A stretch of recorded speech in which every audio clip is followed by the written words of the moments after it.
রাষ্ট্রের পলিসি নিয়ে বেশি আলোচনা হয়েছে, যে আমাদের রাষ্ট্রের যে সংকটগুলো ইত্যাদি নিয়ে, যেমন ঢাকা শহরের যানজট, ঢাকা শহরের এই এত মানুষের বসবাস, এগুলোকে কিভাবে করা যায়, আমাদের কালচার কিভাবে চেঞ্জ করা যায়, আমাদের শিক্ষা সংস্কৃতি, আমাদের যে বিশাল দুর্নীতির কারণে এবং অবকাঠামোগত নানা ধরনের অপপরিকল্পনার কারণে যে সমস্যাগুলো হয়েছে, অনেক বিষয়ে আলোচনা হয়েছে। সবচেয়ে ভালো লেগেছে যে আমরা দেশ রাষ্ট্র নিয়ে বেশি আলোচনা করেছি, ব্যক্তিগত আলোচনা সেখানে বেশি প্রাধান্য পায় না। আমরা বলেছি যেটা আমাদের ব্যারিস্টার ফুয়াদ সেখানে আলোচনা তুলেছিলেন, যে শহীদ প্রেসিডেন্ট জিয়াউর রহমান বলেছিলেন যে সরকার শুধু থাকলে হবে না, বিরোধী দলও হতে হবে একটা দায়িত্বপূর্ণ বিরোধী দল।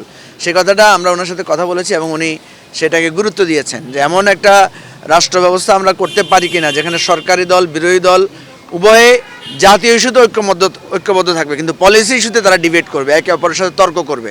এমনও আমরা আলোচনা করেছি যে আমরা যেটা চাইবো বা আমরা যেটা ভালো মনে করবো আমরা সেটা বলবো, ওনারা যেটা ভালো মনে করবেন সেটা বলবেন, এবং একে অপরের ব্যাপারে আমাদের তর্ক বিতর্ক হবে, রাজনৈতিক বৈরিতা হবে পলিসি ইস্যুতে। রাজনৈতিক বৈরিতা, রাষ্ট্রের অখণ্ডতা, সার্বভৌমত্ব, এই সমস্ত বিষয় হবে না। এটাই আমরা আলোচনা করেছি এবং আলোচনাটা খুবই প্রাণবন্ত ছিল।